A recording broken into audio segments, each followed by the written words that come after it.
jamaah Masjid Al-Barokah dan juga sedulur Tretan Saung semuanya yang dirahmati Allah Subhanahu wa taala.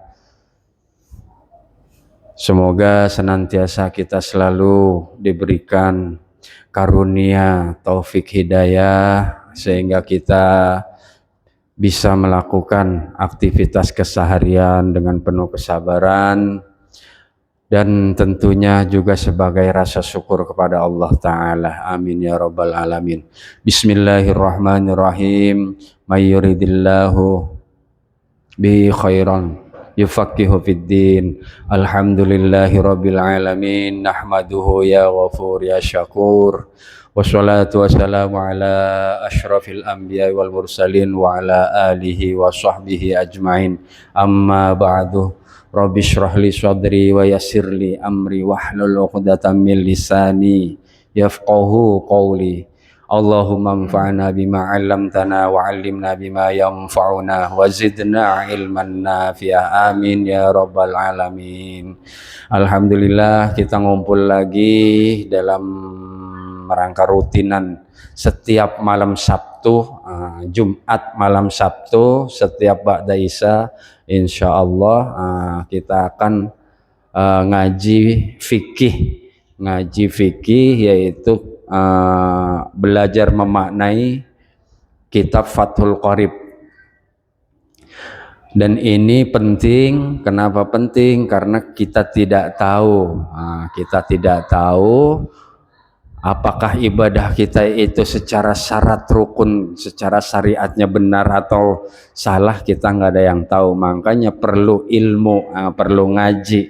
Maka fikih itu yang malam Sabtu adalah untuk memperbaiki apa? Amal ubudiyah keseharian kita, misalkan sholat kita, wudhu kita dan sebagainya. Sementara yang malam Senin dan malam Selasa itu ngaji urusan batiniyah kita.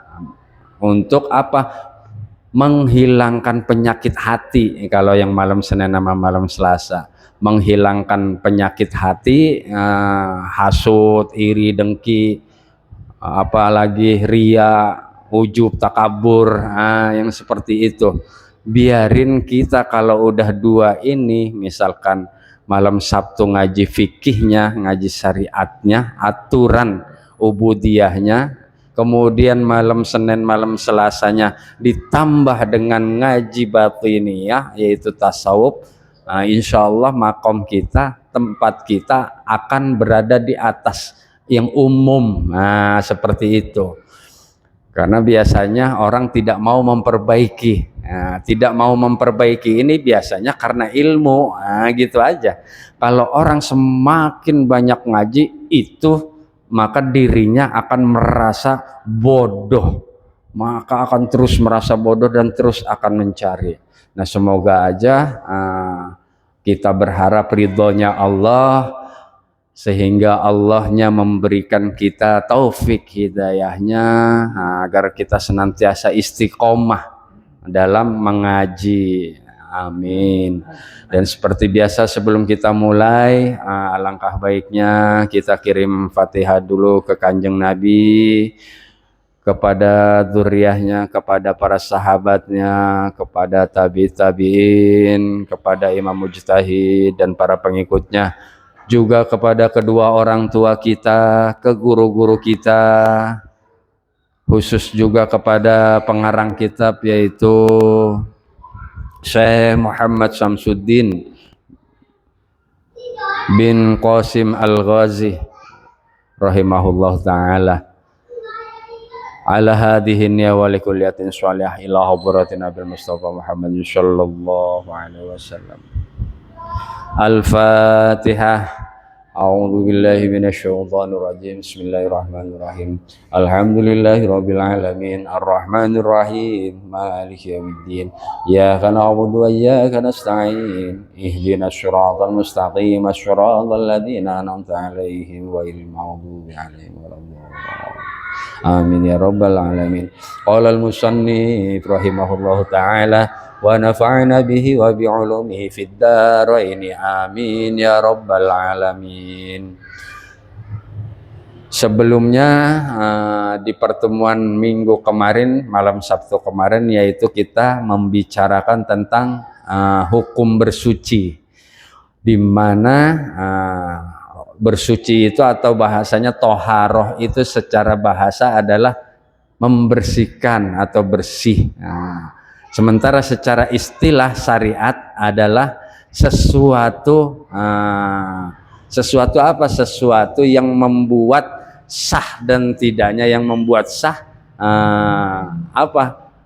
Ibadah kita itu toharoh bersuci. Contohnya kalau kemarin itu yaitu termasuk wudu, termasuk mandi. Dan kemudian pengarang kitab, musanniful kitab, yaitu Syekh Muhammad Syamsuddin bin Qasim Al-Ghazi itu menambahkan atau menyisipkan bahwa untuk bersuci butuh yang namanya alat. Dan alat bersuci itu yang paling utama adalah air. Jadi kemarin kita udah membahas juga tentang air, yaitu macam-macam air, termasuk 7 air. Kemudian macam-macam air dibagi ke dalam 4 bagian. Ini bahasanya kita ngingetin. Sebenarnya kita itu kalau kata dawuhnya Kanjeng Nabi, ilmu itu ibarat binatang buruan. Binatang buruan, kita udah capek-capek berburu binatang yang kita buru, kalau kita nggak ikat, pasti dia akan lepas lagi, kan sia-sia. Ilmu begitu, ilmu kitanya capek-capek udah ngaji, capek-capek, tapi kitanya membiarkan lepas begitu aja ilmu apa yang udah kita pelajarin, apa yang udah kita ngaji misalkan. Nah, cara ngikatnya ilmu gimana? Butuh yang namanya catatan tulisan, mestinya gitu. Mestinya sambil ditulis. Karena apa?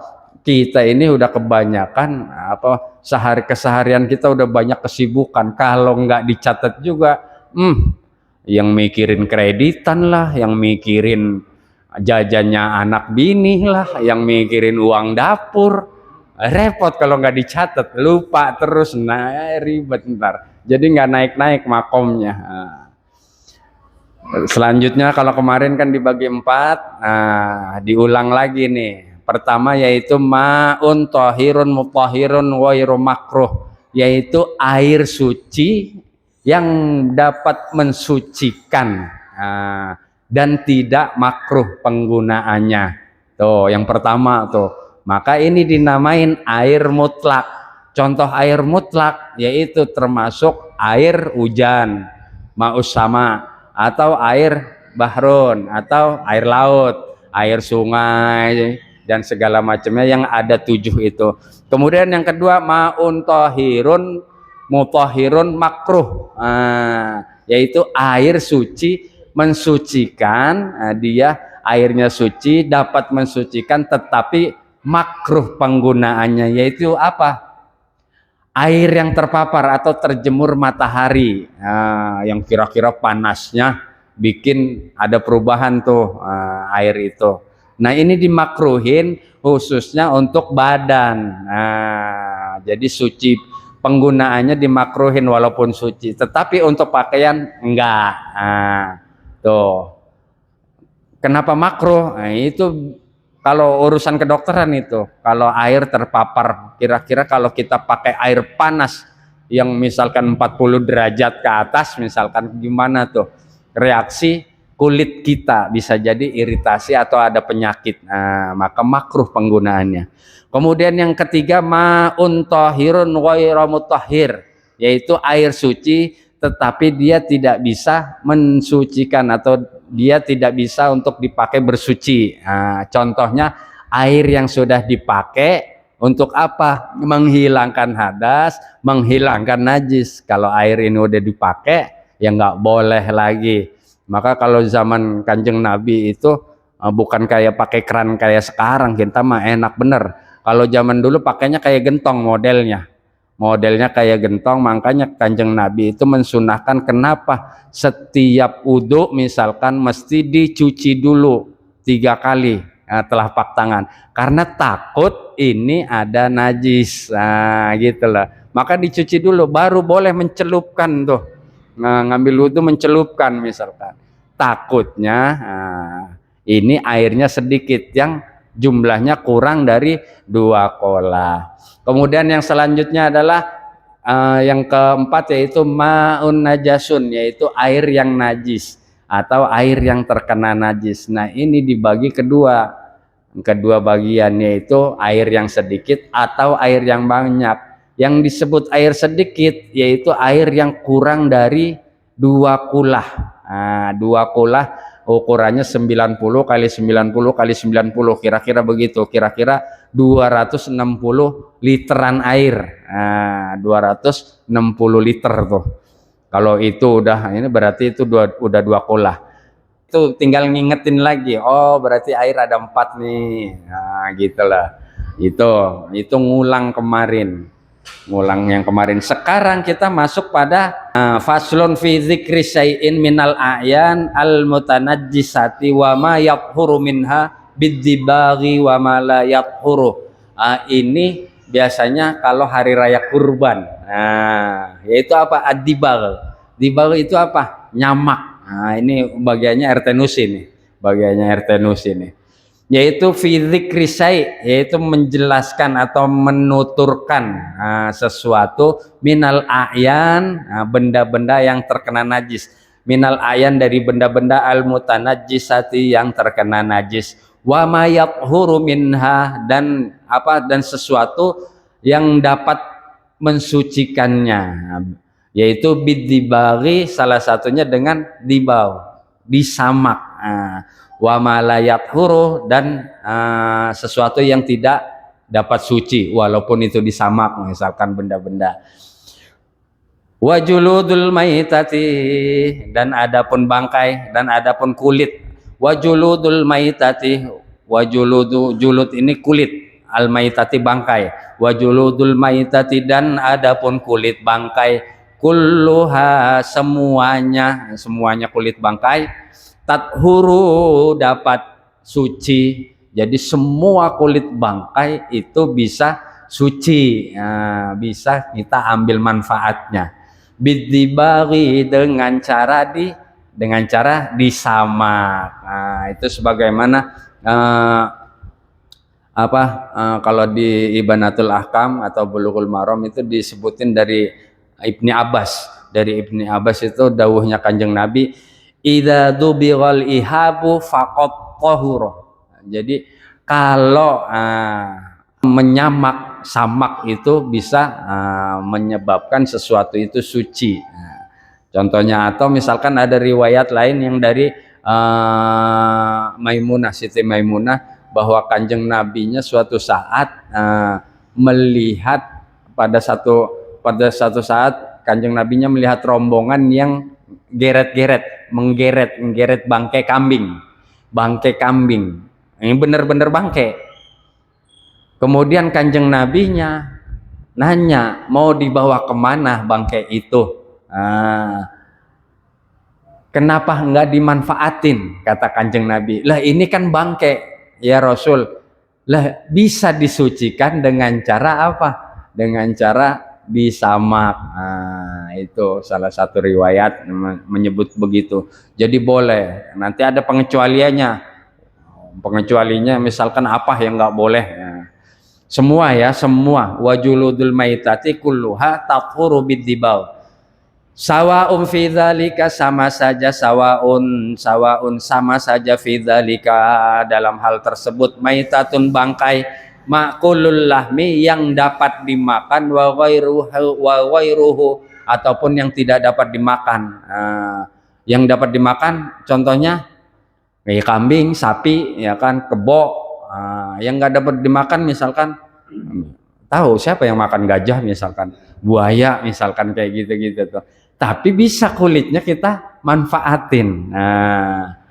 Wa kaifiyatud dabghi, dan tata cara, dan adapun tata cara ad-dabghi, menyamak, yaitu apa? Ayyanza'a fudulal jildih, yaitu harus menghilangkan sisa-sisa yang ada pada kulitnya yang nempel tuh, itu yang menyebabkan pembusukan. Dan itu nggak taunya udah diteliti bahwa dari situ sebenarnya penyakit. Maka dengan disamak hilang. Sama contohnya kalau kita kena apa namanya dijilat anjing, kenapa mesti ya kan? Kenapa mesti dicampur dengan pasir atau debu? Karena memang satu-satunya alat yang efektif menghilangkan virus atau bakteri yang muncul akibat lidahnya apa air liurnya anjing ya dengan debu, dengan tanah. Dan begitu juga kayak kulit yang sisa-sisanya tuh misalkan yang lemak-lemak itu bisa hilang dengan cara disamak. Dengan cara disamak kan mimma dari sesuatu yu'afinuhu yang dapat menyebabkan apa pembusukan. Jadi apa tuh yang ada kita hilangin dulu, kita hilangin baru itu kita jemur misalkan mindamin, baik itu berupa dari darah, wanahwihi dan selain darah, sisa-sisanya tuh bisain dengan sesuatu hirrifin. Hirrifin ini aslinya ini ya sesuatu yang asam-asam kecut sepet. Sepet hirrifin sesuatu yang sepet apa tawas misalkan kasvin ini kayak tawas di sini apa ya namanya tawas tuh. Kalau di Madura itu tawas. Iya tawes. Kalau di Madura itu pengganti Rexona. Jadi untuk untuk ketek itu ngilangin tuh, ngilangin bau-bau asam. Itu bisa dengan itu karena sepet mungkin. Nggak tahu siapa yang udah ngerasain itu. Walau kanal hirrifi, walaupun ada apa sesuatu apa benda yang sepet itu najisan najis, walaupun benda yang sepetnya itu najis itu nggak apa-apa, dalam rangka menghilangkan sisa-sisa darah tadi dan semacamnya. Kazarkin, di sini disebutin kazarki hammamin, seperti kotoran burung dara. Kotoran burung dara itu kan kotorannya najis, tetapi untuk nyamak boleh karena itu rada-rada sepet. Coba rasain aja. Kafa fid dabri, maka mencukupi. Kafa fid dabri, maka cukup fid dabri dalam menyamak. Tuh, jadi caranya menyamak dengan sesuatu yang sepet. Sepet-sepet atau misalkan daun-daunan yang kering. Daun-daun yang kering, daun bidara misalkan yang kering, pokoknya yang gitu-gitu itu bisa. Nggak harus apa. Kalau sekarang malah lebih keren lagi ya, ada sabun yang bisa menghilangkan itu. Pokoknya menghilangkan sisa-sisa yang ada di kulit. Nah tadi kan boleh, semua itu boleh. Wajuludul maitati kulluha tathiru bidziba. Jadi semua bangkai itu semuanya boleh bisa suci, semua bangkai itu bisa suci. Semua kulit bangkai itu bisa suci dengan cara disamak. Illa jildal kalbi, kecuali bangkai kirik anjing. Bangkai anjing, wal khinzir dan babi.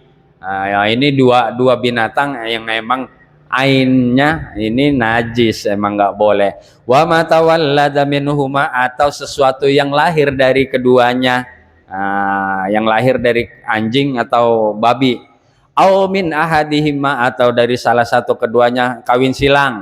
Bahasanya anjing sama babi kawin, anaknya tetap najis. Atau misalkan ma'ahayawanin tohirin, atau dia kawinnya sama binatang yang suci. Misalkan anjing ada kambing disikat, maka keluar anaknya tetap nggak boleh.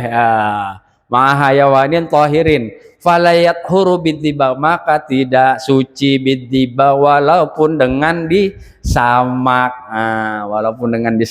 Anaknya tetap, walaupun anaknya berupa kambing ya, wujudnya kambing. Misalkan ada misalkan isengnya anjing namanya binatang nggak ada yang tahu binatang ya kan, manusia aja begitu, binatang apalagi yang nggak punya akal. Anjing ngelihat misalkan, ih mantap sekali tuh sapinya sapi kecil misalkan seukuran kecil, dia nggak taunya berbuat begitu dan benar-benar jadi misalkan, nah, maka walaupun wujud lahirnya adalah sapi, nah, itu nggak suci, tetap walaupun disamak maulidnya. Wa azmu dan tulang, wa azmul maitati dan tulang bangkai, wa sya'ruh, nah, tadi kulitnya, tulang bangkainya, wa sya'ruha dan apa bulu-bulunya, bulu-bulu dari kalbun dan khinzir itu najisun adalah najis. Wa kadzal maitatu dan demikian juga apa bangkainya. Nah, wa kadzal maitatu aidon najisatun, demikian juga bangkainya juga najis. Wa uridu biha azzailatul hayati bi ghairi zakatin syar'iyyatin fayustathna hina idin janinul mudzakkati idza kharaja min batni ummihi mayyitan lianna zakatahu fi zakati ummihi. Nah, ini suci dan tidaknya sesuatu, itu bagaimana kita memperlakukannya. Misalkan di sini nih, dan yang dimaksud dengan bangkai yaitu hewan yang hilang kondisinya. Yang dimaksud di sini adalah yang dimaksud bangkai, apa hewan yang hilang kondisi hidupnya. Zakati syar'iyatin dengan sebab penyembelihan yang sesuai dengan syariat. Nah, bagaimana misalkan tidak sesuai dengan syariat?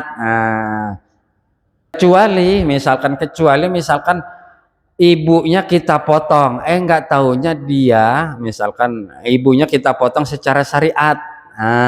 Awas nih, perlu induknya kita potong secara syariat, kita sembelih, nggak tahunya di dalamnya ada janin, ada anak. Kalau kita potongnya secara syariat, maka kalau janinnya keluar dan itu dalam kondisi mati, itu tetap suci. Dan kebalikannya, seandainya itu matinya secara bangkai, maka kalau secara suci berarti kita masak langsung boleh, gitu loh maksudnya. Kalau induknya kita potong, hewan kurban nggak taunya ada anaknya, maka anaknya kan mati tuh, udah jadi bangkai, maka kita masak boleh, halal, karena induknya kita sembelih secara syariat. Nah, kalau matinya bangkai, nggak taunya begitu ada bangkai sapi di pinggir laut misalkan, ada bangkai sapi, begitu kita belek ada, maka itu sama-sama najis. Nah, itu yang bisa dimanfaatin apanya? Ya kulitnya, tetap bisa dimanfaatin dengan cara disamak.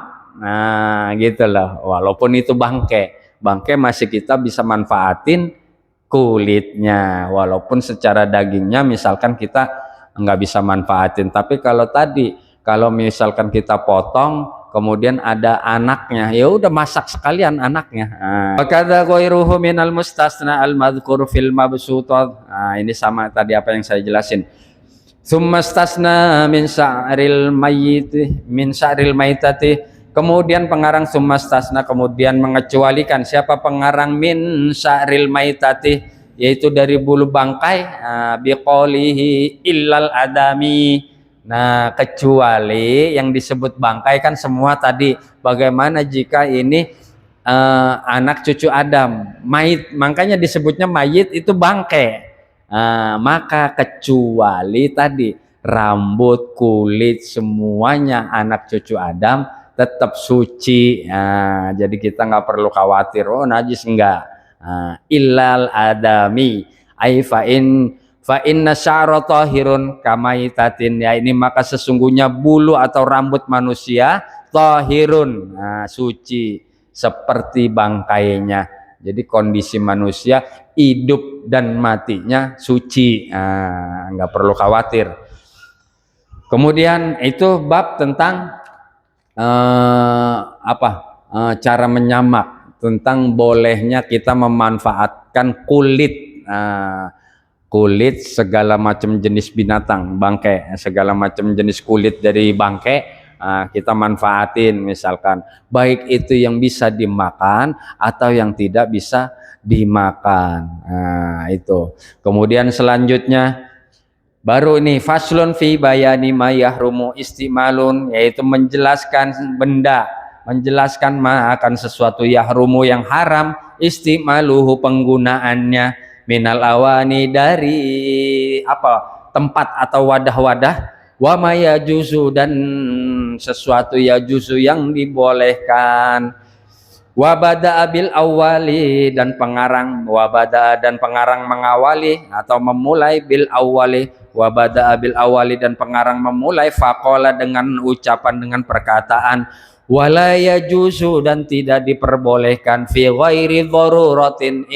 Ingat nih, tidak diperbolehkan berarti haram. Nah, tidak diperbolehkan, wala yajuzu dan tidak diperbolehkan fi ghairi daruratin kecuali kondisi darurat. Li rajulin bagi orang laki-laki, awim ra'atin atau perempuan, istimalu syai'in menggunakan sesuatu min awani dari tempat atau wadah. Wadah-wadah ini jamak dari tempat, jadi bahasanya dilarang menggunakan tempat, bahasanya baik itu laki-laki atau perempuan dilarang menggunakan tempat atau wadah. Nah, kalau di sini ceret kayak mau apa, tempayan kayak apa, pokoknya wadah-wadah yang begitu, teko misalkan. Az-zahabi wal fiddati, yang terbuat dari emas dan perak, wadah lah ya. Beda lagi kalau perhiasan. Kalau perhiasan laki-laki haram, tapi perempuan dibolehkan, halal untuk perempuan perhiasan. Maka ya kasih perempuan emas, kalau enggak perak. Untuk perempuan tuh Rasulullah Shallallahu Alaihi Wasallam, alladzi yasrabu fi ina'il fiddah innama yajurruna fi batnihi naru jahannam. Itu orang yang minum dengan wadah yang terbuat dari perak, sesungguhnya dia telah mengalirkan ke dalam perutnya api neraka. Itu larangan Kanjeng Nabi itu. Maka kalau dari Hudzaifah, misalkan dari riwayatnya Hudzaifah, ini ada di muttafaq alaih, ada di Bukhari Muslim, la tashrabu fi aniyatiz zahabi wal fiddah, itu larangan Kanjeng Nabi. Janganlah kalian meminum, berarti juga bukan cuman wadah untuk minum yang dilarang. Nabinya nggak menyebutin wadah ini, ini mewakili, jadi keumuman. Nah, bahasanya. Karena apa? Karena semua manusia pasti butuh pada yang namanya minum, maka ini menjadi umum gitulah. La tasribu bukan berarti yang disebutin minum, wah makan boleh kali pakai ini, enggak. Jadi ini keumuman lafadz. La tasrabu fi aniyatin, janganlah kalian minum fi aniyatiz zahabi wal fiddah, pada tempat, pada wadah yang terbuat dari emas dan perak. Wala ta'kulu, ini disebutin juga, wala ta'kulu, dan janganlah kalian makan fi syihafihima, pada wadah keduanya. Fa innahum lahum fid dunya. Kenapa Kanjeng Nabi melarang demikian? Fa'innahum, karena emas, wadah emas dan perak itu lahum bagi mereka, fid dunya, bagi mereka maksudnya siapa? Orang-orang kafir, orang-orang musyrik, fid dunya, di dunia. Sementara sabar kalian yang diperbolehkan di mana? Kelak di akhirat. Walakum fil akhirah, kata Kanjeng Nabinya, dan bagi kalian diperbolehkan tuh wadah emas dan perak entar di akhirat. Sabar di dunia. Itu jelas ya larangan. Ini yang punya agama udah melarang. Nah, kalau melanggarnya gimana? Ya udah urusan mereka. Tidak boleh digunakan dalam hal apa? La fi aklin wala fi syurbin. La fi aklin, di dalam makan nggak boleh wadah itu digunakan untuk makan, atau wala fi syarbin wala fi syurbin wala ghairihima, dan selain keduanya. Kalau selain keduanya apa ya, selain makan dan minum pokoknya jangan. Wa kama yahrumu istimalu, sebagaimana yahrumu diharamkan istimalu menggunakan ma sesuatu, dzukira yahrumu, dzukira yahrumu ittikhadhu, yaitu yang disebutkan, yaitu yang telah disebutkan diharamkan pula.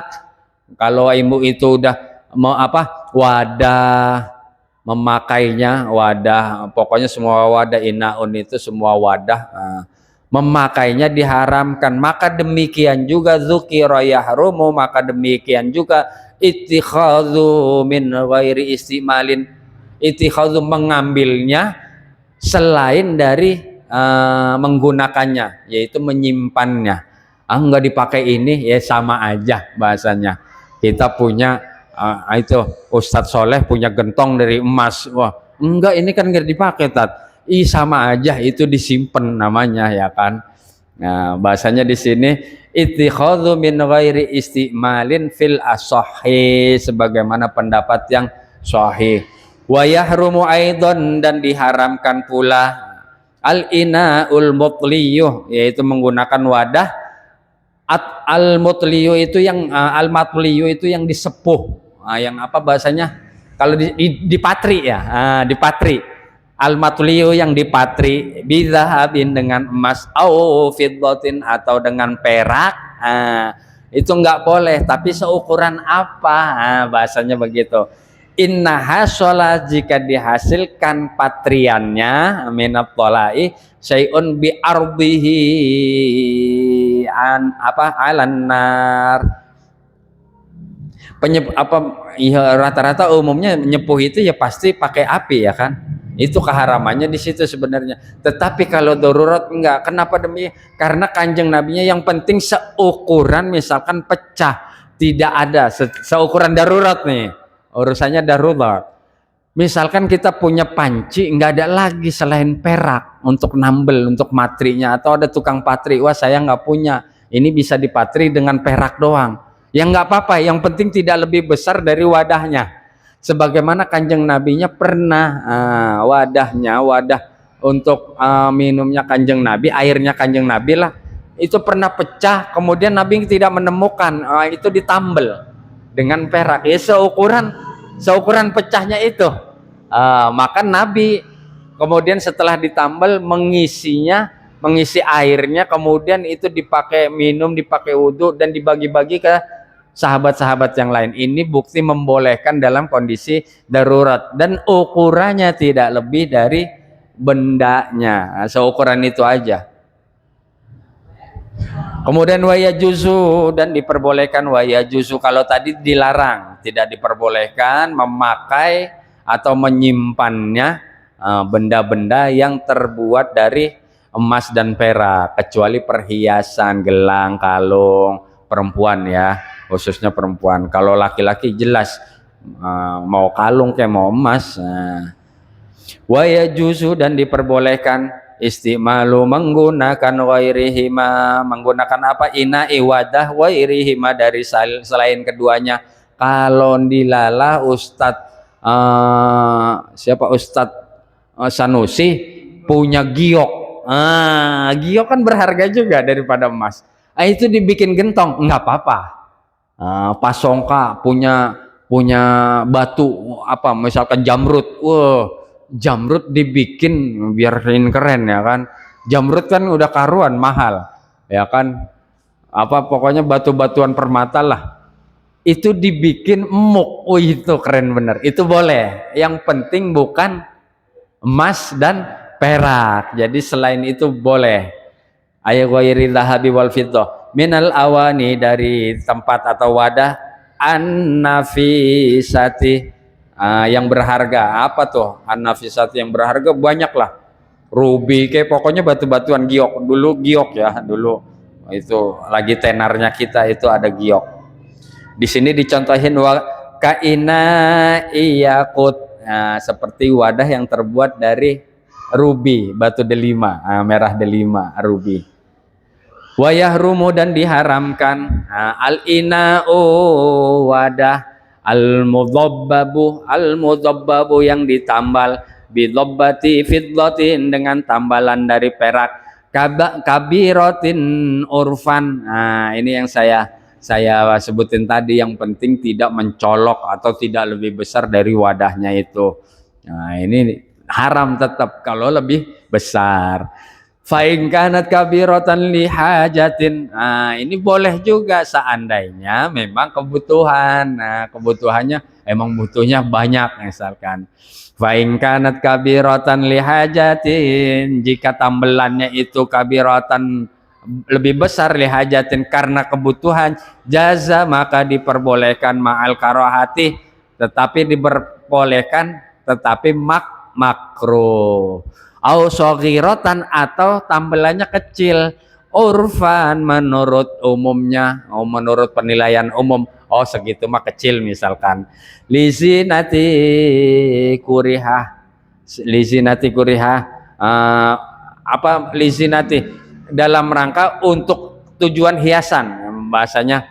Misalkan kita punya wadah, kayaknya cakep nih kalau hiasannya kita bikin dari perak, maka itu boleh, tetapi makruh. Yang itu tidak lebih besar dari wadahnya, itu boleh, tetapi itu makruh.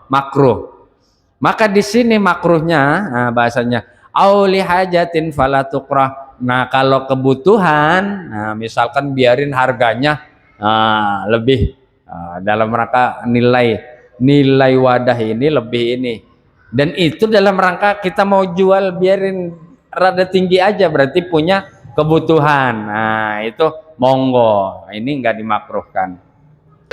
Amma dhabbatuz zahabi, adapun tambalan yang dari emas, amma dhabbatuz zahabi fatahrumu, maka haram mutlakon, mutlak. Kalau dari emas mutlak tadi, yang ada pendapat-pendapat itu adalah yang dari perak, tambelan-tambelan. Kalau dari emas, walaupun tambelan apapun, sedikit kayak lebih kecil, walaupun lebih kecil dari wadahnya, itu tetap fatahrumu mutlakon, kama shahhahun Nawawi, sebagaimana pendapat yang disahihkan oleh Imam Nawawi.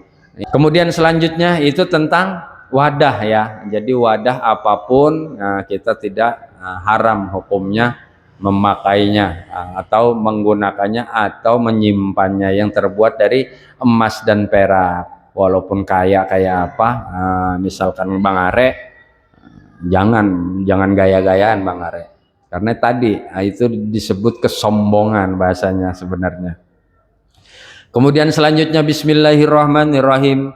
Faslun fi istimali alati siwak. Faslun, adapun ini fasal, ini satu lagi selesai nih tentang bersuci nih. Faslun fi istimali alati siwak, ini di dalam apa, menggunakan alat yaitu berupa siwak. Ini tentang menjelaskan tentang siwak.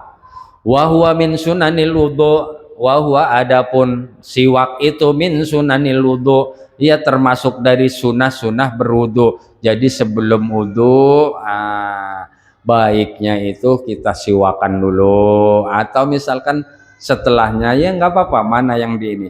Wa yutlaku asiwak wa yutlaku, dan kata siwak wa yutlaku dan mutlak. Kata siwak itu asiwak, wa yutlaku siwak dan mutlak. Siwak yang disebut siwak aidon ala ma yustaku bihi, yaitu kayu yang memang digunakan, bahasanya yang digunakan untuk bersiwak, min arokin, bukan are ya, arok ini hamzah alif ro kaf.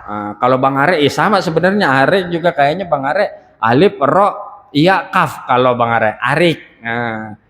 Kalau ini min arok ini memang pohon yang ada di Arab, kayu arok namanya.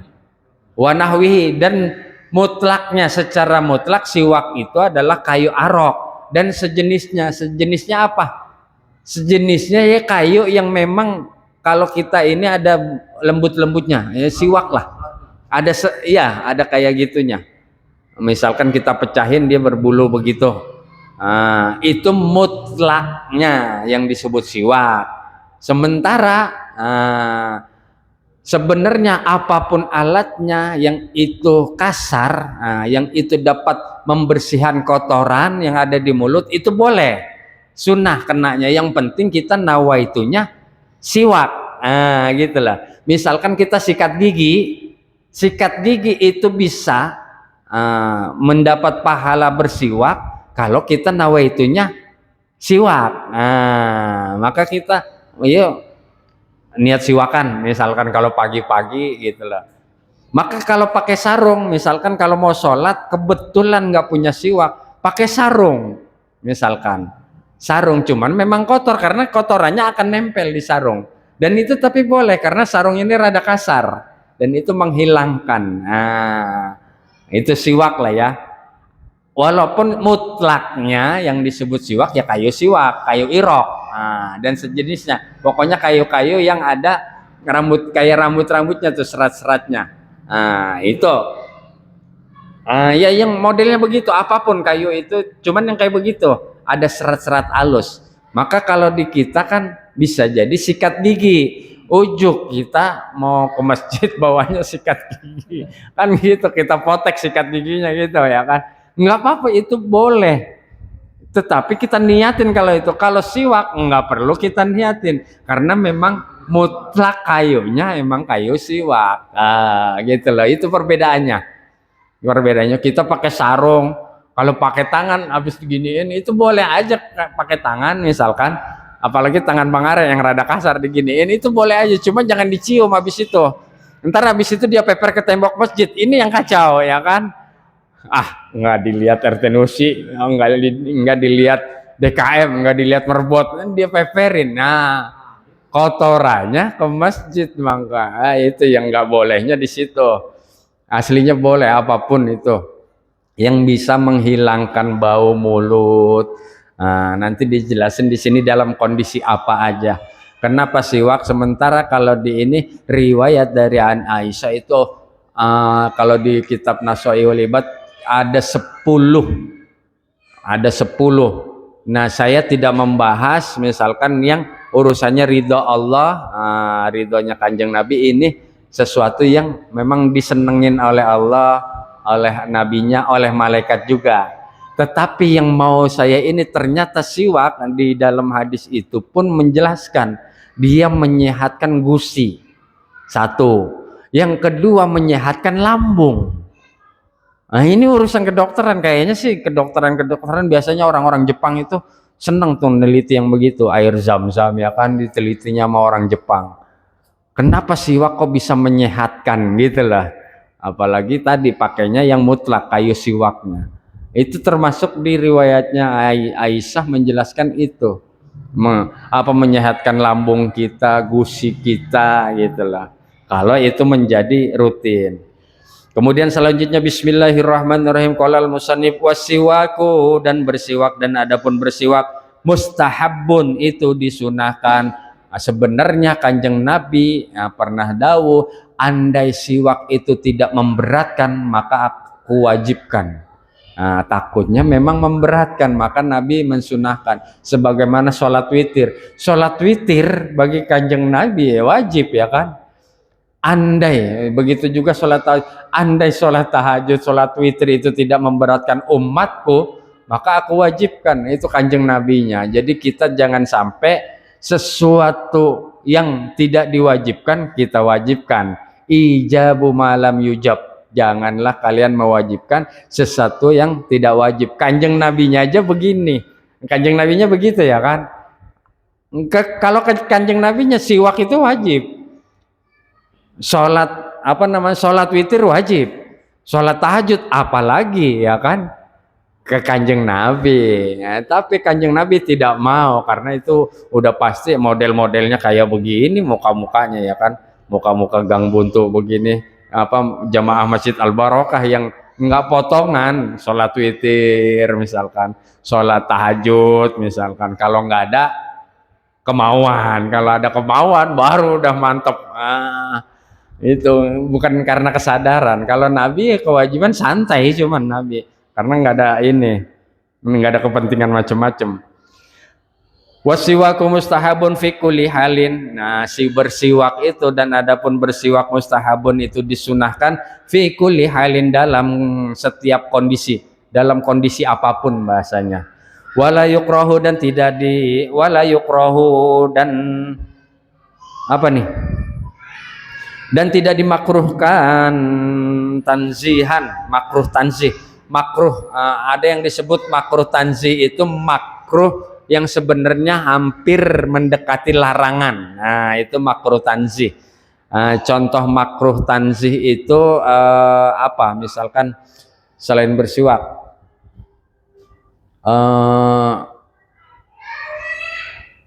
makruh tanzih puasa, misalkan kita kumur-kumur, apa bahasanya, kumur-kumur setelah matahari sudah tergelincir, itu makruh, hampir sedikit larangan, bukannya nggak boleh, tapi itu makruh tanzih termasuk tuh. Jadi kita hati-hati. Itu makruh tanzih, walaupun itu sebatas makruh, itu menjaga-jaga.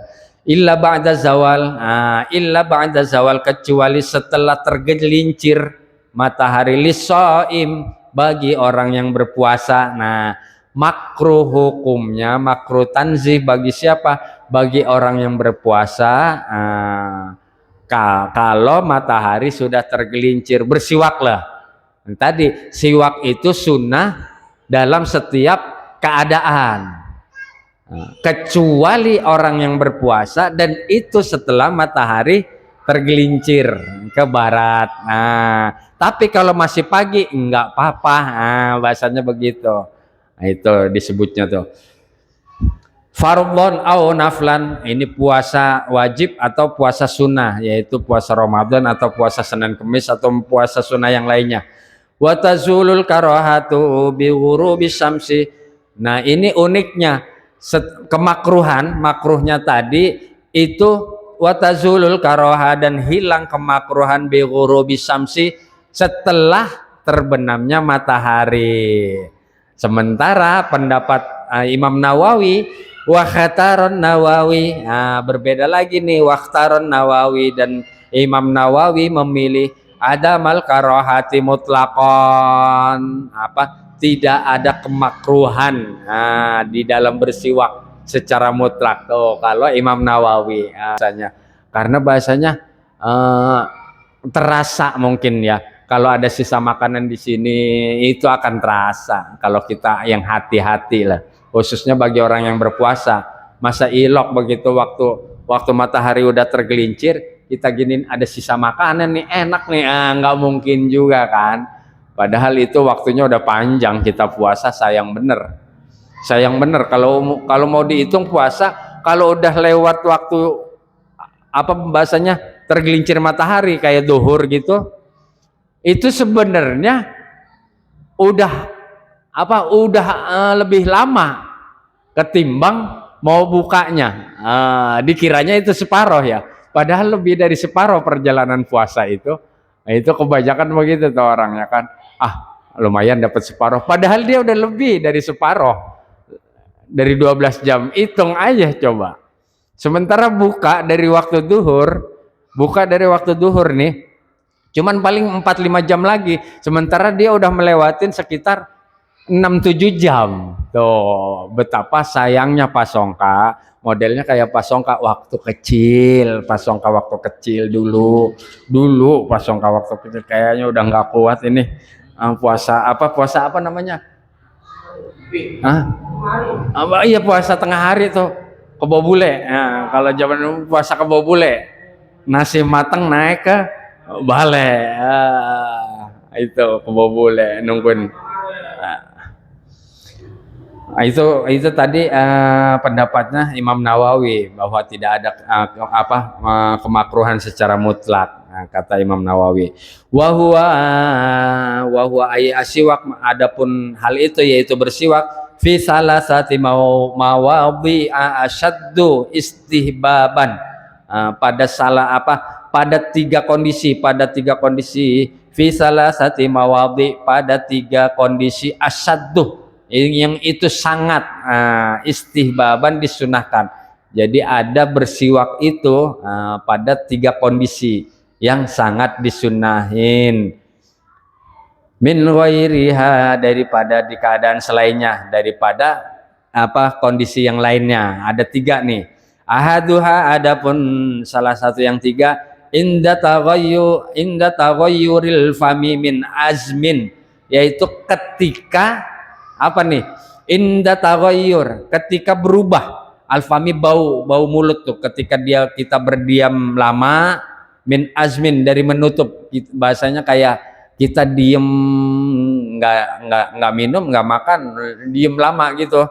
Nah, itu ada perubahan, maka ini dianjurkan betul, asyadduh, bahasanya sangat-sangat disunahin ketika berdiam diri yang cukup lama. Nah, itu bersiwak.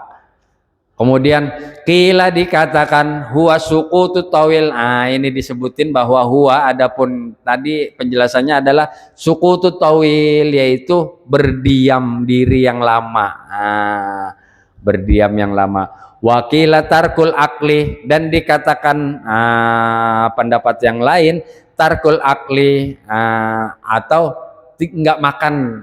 Bahasanya kita nggak ngemil, nggak minum, nggak apa, diem aja bahasanya. Ya orang nahan lapar ya kan, diem, nggak punya duit mau jajan nggak punya, diem aja. Nah, ini sangat dianjurin bersiwak. Nah.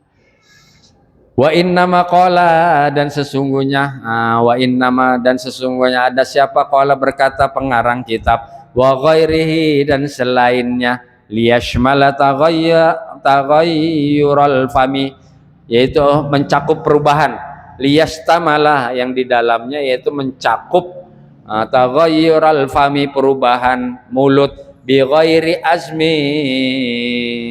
dengan selain diam. Ya, apa contohnya kalau perubahan mulut? Misalkan habis makan pete, habis makan jengkol, ya udah kita siwakan. Di sini jelas nih, ka'akli raihin. Nah, seperti ka'akli raihin, seperti makan makanan yang berbau, yang beraroma. Raihin karihin, yang enggak sedep. Min saumin. Nah, di sini contohnya bawang, wabasolin, dan bawang merah dan bawang putih. Kalau di Arab taunya bawang merah, bawang putih. Nah, orang Arab nggak tahu yang namanya pete jengkol, ya kan. Kalau kita kan nggak bakal mengkonsumsi, jarang di kita mengkonsumsi bawang merah, bawang putih, ya kan. Tapi kalau pete jengkol, ya kan, itu berbeda. Maka ini termasuk kalau makan pete, makan jengkol, apalagi mau sholat, kumur-kumur kayak sikat, habis itu baru kumur-kumur sikat gigi, habis itu siwak. Nah, itu mantap. Nah, takut tadi mengganggu, malah nggak bagus, makruh kenanya. Wasani, tadi pertama adalah yang di bahasanya yang sangat dianjurkan, kesunahannya adalah ketika berdiam diri yang cukup lama. Wasani, dan adapun yang kedua, indal qiyam, ketika bangun. Nah, indal qiyam, ketika bangun, ay al istiqadhi minan naum, yaitu tersadar, istiqadh, tersadar dari tidur, bangun tidur, ya kan. Nah, kita bersiwak, atau misalkan kita kumur-kumur wudu dulu, setelah wudu misalkan kita bersiwak. Nah, gitu aja. Wasalis, dan yang ketiga, indal qiyami ila sholah. Nih khususnya ketika hendak melaksanakan sholat fardhon au naflan, yaitu sholat fardu atau sholat sunnah. Sementara ininya banyak tempat pada kondisi-kondisi apa aja, misalkan kayak gini ngaji, alangkah baiknya ketika kita mau membaca Quran, itu termasuk sebenarnya, udah kita mendapatkan kesunahannya. Yang penting nggak usah mikirin macam-macam, udah daunnya Kanjeng Nabi, itu lebih mantap. Maka udah kita sikat aja. Wa yuta'akkadu aidan, dan sangat dianjurkan juga fi ghairi salasati.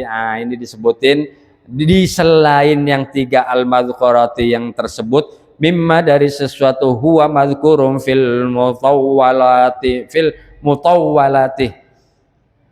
yaitu yang panjang lebar, fi mutawwalati, yang dibahas panjang lebar, madhkurun fil mutawwalati, yang dibahas pembahasannya panjang lebar, ka qiraatil Quran, seperti kita hendak membaca Quran, wasfirul asnan, yaitu ketika apa ngelihat gigi-gigi nih udah jarang sikat gigi, ya udah pakai siwak aja. Di sini wasfiroril asnan. Nah, ini orang Arab juga enggak ragu-ragu ketika gigi-gigi menguning. Wasfaril asnam, ketika gigi-gigi mulai menguning tuh. Wa ayastaka biyaminihi, dan hendaknya bersiwak biyaminihi, dengan tangan kanan. Wa yabda'a bil janibi, dan memulainya dengan sisi sebelah kanan. Wa yabda'a bil janibi, jadi sebelah sini dulu bersiwak. Bil janibi wa yabda'a bil janibil aiman, dan memulainya dengan sisi sebelah atau bagian sebelah kanan. Mim famihi, dari mulut. Wa ayu ammirahu ala saqfi halqihi imraron latifan, dan hendaknya menyilangkan, bahasanya kayak menyilang-nyilang. Wayu, menjalankan, di sini melalui lalangkan, kita silang-silang. Wa ayyumay, kalau makna aslinya sih ini dijalan-jalanin, bahasanya kita lalu lalangkan, dijalan-jalanin. Ammar, ammar. Wa ayyumirrahu ala saqfih, yaitu kita jalan-jalanin lah, bahasanya di mana nih, ala saqfi halqihi, di atas mulut. Imroron, dengan imroron latifan, dengan pergerakan atau perjalanan yang pelan-pelan aja, jangan ini takutnya malah kena gusi yang sensitif malah berdarah. Pelan-pelan. Wa ala karosi, dan di atas gusi-gusi. Wa ala karosi atrosihi, dan gigi geraham. Jadi kita tuh semuanya.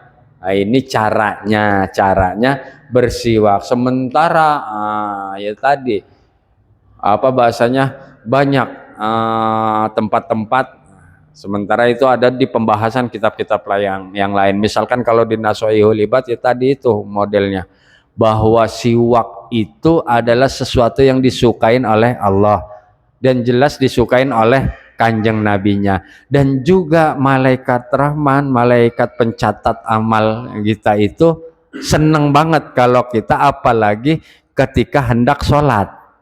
Nah, itu seneng, malaikat itu seneng kalau ada hambanya Allah itu yang bersiwak lebih dulu. Saya kira demikian untuk pertemuan kali ini. Itulah bagian dari termasuk di dalam bab bersuci, faslun, menjelaskan tentang bersuci, ya termasuk di dalamnya adalah tadi cara-cara kita mensucikan kulit mayat, atau memakai mana yang suci mana yang enggak. Kan kalau udah ke hukum fikih, kalau tidak boleh yang hukumnya haram, berarti itu tidak suci sebenarnya, kan gitu kalau hukum fikihnya. Kemudian ditutup dengan siwak. Siwak termasuk bagian dari bersuci, membersihkan, kategorinya masih. Dan insya Allah nanti itu yang nggak kalah penting tentang masih di bab bersuci, yaitu tentang fardu wudu. Wallahu a'lam bishawab. Wallahul muwaffiq ila aqwamit thoriq. Bismillahirrahmanirrahim. Rabbi fanfa'na bi barakatihim wahdinal husna bi hurmatihim wa mitna fi tariqatihim wa mu'afatim minal fitani